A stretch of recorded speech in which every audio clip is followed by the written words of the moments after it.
Hey, welcome to Here's Out. I'm Paul. And I'm Patrick. We're going to be talking about Amazon Prime Video's The Boys Season 1.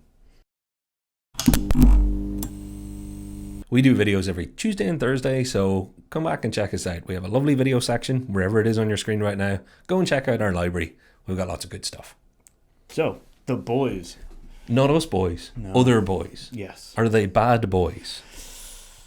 It depends on what you think. Ooh. So, this is The Boys Amazon Prime series. It's based on a comic book, The Boys, which is, we're going to be talking a little bit about that. I haven't seen, I don't have Amazon Prime yet, so I haven't actually seen The Boys. Paul, you have watched it from start to finish. Yes, yeah. And you actually, to be fair, when this was announced, Paul mentioned it to me ages ago because you'd already read the comic. Yes, So. I am a diehard fan of The Boys comic. It's great. So give us a quick synopsis. Who are the boys in The Boys? What's The Boys about? So, The Boys is set in a universe where superheroes or supes exist, and which because they are powerful beings that exist, but it's essentially that there's a hidden world behind the mask, essentially, and the boys are a group of people that are essentially there to spank the bastards when they get out of line.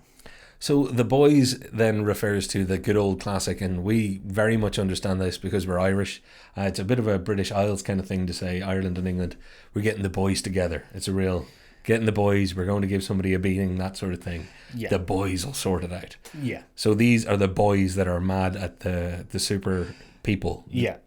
Gotcha. Each of them have like a axe to grind against different superheroes, which is to put it into like context kind of thing, which is you start off with, or you're introduced to a character called Hugh Campbell, and he is kind of your into the world of this superheroes, companies backing them, and the boys themselves. Okay. And is there, give me an idea of why somebody would be mad at superheroes. Superheroes are lovely, they're all fantastic, they're all shiny. I'm assuming that's not the case. They show the other side of this. Yeah, so the character Hugh Campbell that you're introduced to, which goes, his girlfriend is essentially killed by a superhero, A-Train, who's a speedster. He literally runs through her. I have seen the trailer, and I can attest, for those of you that haven't seen the trailer yet, link in the description down below. That looks like quite a harrowing and graphic scene. Somebody running really, really fast is usually portrayed as a slowed down thing in movies now. And this is a slowed down somebody getting run through and exploding to bits. Yeah. That would make you want to kill some superheroes, all right. Yeah. And Hugh Campbell is essentially introduced to Billy the Butcher, who is the leader of the boys. And from there, he is introduced to the darker underworld of the corporation Vault, who backs the Seven, which are the seven most powerful, or seen as the most powerful heroes in the world. I'm seeing a trend here. So they're using a lot of superhero tropes and comic tropes. Seven, so that your Justice League, your Avengers, yeah. you've already got a grip of superheroes as well. Yeah, so that's kind of cool. Yeah, like the satire in kind of superhero culture is really, really big in this. The Homelander, who's the main kind of superhero, he's the number one, is essentially Superman. Okay. Same powers, same everything. Okay, and his name is the Homelander? Yeah. So is he a bit of a patriotic, jingoistic? Oh, yeah. Oh, right, okay. Yeah, so well named too, because I haven't seen it or read it, and I got that from it. This sounds really interesting. So there's a lot of fun to be had in the idea of people disliking superheroes. And, how do you fight against somebody that's a superhero, and what can you do to get back at them if they've wronged you? But there's also probably a lot of really dark and horrible stuff that you have to do to show the dark side of a superhero. Yeah. Because with great power comes great possibility to be an asshat. Yes, yeah. So how dark are we talking here? It is incredibly dark comic book and also series. So like it's like we don't really want to spoil the series or spoil the comic book for anyone, but this is probably the reason that it kind of like I guess spoke out to me is because I'm a very kind of I like dark, very dark, gritty kind of stuff, and this really spoke to me because it is that dark. Okay, this is on the levels of Event Horizon dark. Right. Yeah. Okay, because I like dark humor, but that sounds like it's also going into darkness. Okay, well, that's not a bad thing. That's not a bad thing for me. I'm really looking forward to seeing this show because of things like that. We've had enough. You have to have everything in the spectrum, and we have the really hopeful Shazams and Aquaman of this world, and Wonder Woman, what DC did with their good movies. Yeah. But then you've got the more optimistic, hopeful Iron Man type films. I like this idea because it's about time somebody did that. Now, weirdly, there's a very small number of you out there going, they already did something like this. It was called No Heroics, and it was a BBC Three production years ago. And it was about a pub where superheroes went in their off time. But it wasn't dark. It looked at the funnier side of what would superheroes be doing in their off hours, sitting chatting in a pub. And it was very, very funny, but it was not very, very dark. Yeah. So this ticks the other box. Yeah, this is graphically dark kind of thing. Right. The comic book is extremely dark in what it portrays these superheroes doing and stuff, and the series mirrors that in ways that it can get away with in certain respects. Okay. So yeah, like the characters are fantastic, each one of them. It's also, as I said, a satire on kind of heroes in the fact that in today's society especially, the movie industry is massive with heroes and stuff, and it's like a multi-billion-dollar industry. Yeah. In The Boys, superheroes are a multi-billion dollar industry, so much so that they hire out superheroes to protect cities, but the cities have to pay for them. Ooh. That kind of thing. Ooh. Yeah. It's kind of gross, the idea of heroes for...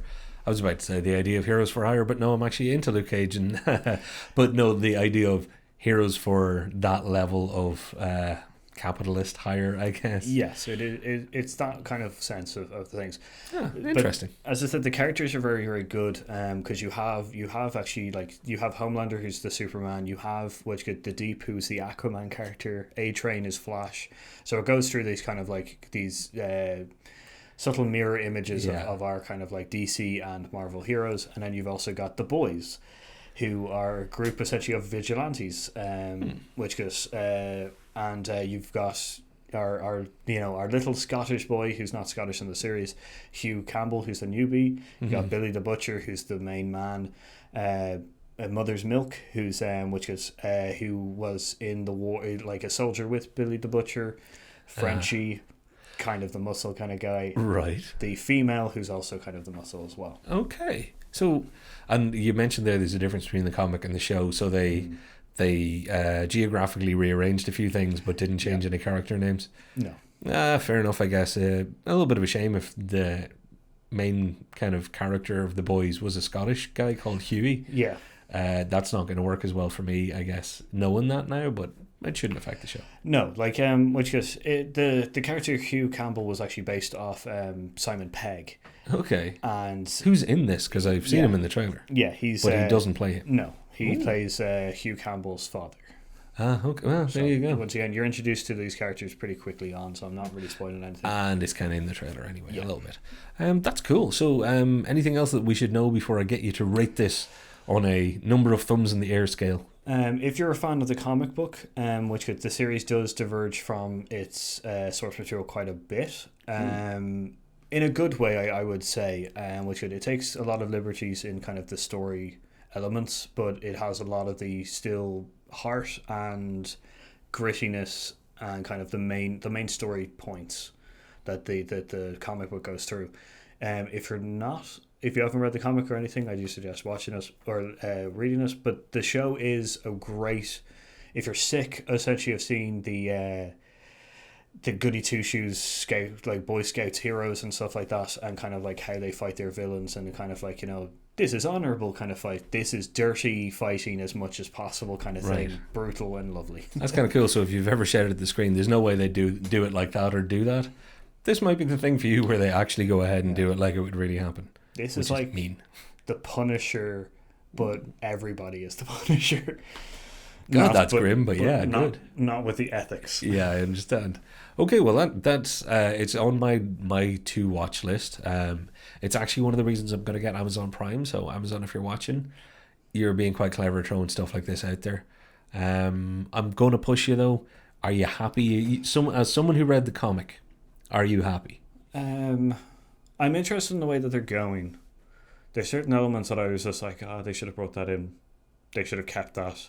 Hugh Campbell's one of them, just because I like the Scottish element of the fact that there's a Scottish and a British guy like there together, and kind of they have their little kind of in joke things of like, you know, tea and stuff like which that. would make a lot more sense maybe to us than to an American audience, I guess. Though, so yeah. And then there's certain story points that they kind of they've leaned away from and decided to make, you know, them either bigger or smaller points that they're going to go for. So I'm sensing you're on the thumbs up. Yeah, it's a good series. I'd like to see where they're going, because they've already been greenlit for season 2. Okay, then I'm going to ask you the very last and most difficult question. Pretend you'd never read the comic. Would you like this more? If you know what I mean, is it something that you think people will enjoy if they've never read the comic? Yeah, absolutely. As in, if I hadn't read the comic, it's my kind of like, I like to see the dark and gritty things of superheroes more, essentially being not bigger than life, but more kind of human in certain respects. So it's good. It's a good series. It's a good telling of the boy's story, just different. Cool. Well, I'm going to check it out. I was going to check it out once I saw that Carl Urban was in it anyway. I love Carl Urban. The man's done no wrong. No, Dredd was a high point in a career that should be much, much bigger. I say that about a lot of people lately, but Carl Urban, I'm pumping for you, dude. So I'm going to be watching this. I'll probably throw my once I've seen it, I'll throw my opinions in the comments down below. Love to hear your opinions in the comments down below if you've seen it. Or if you haven't watched it yet, what you're hoping to see for any of the people who've read the comic and are avoiding it. And maybe let us know what you think down below. Yeah, if you have read the comic, try not to spoil anything in the comments as well. Yeah. Like, you know, tweet me on Twitter or something if you want to have a conversation about it. Perfectly happy to. Groovy. So on that note, yeah, who have you been? I've been Paul. Well, while he was being Paul, I've been Patrick. And what have we been collectively? The Hear Us Out Boys. Nice.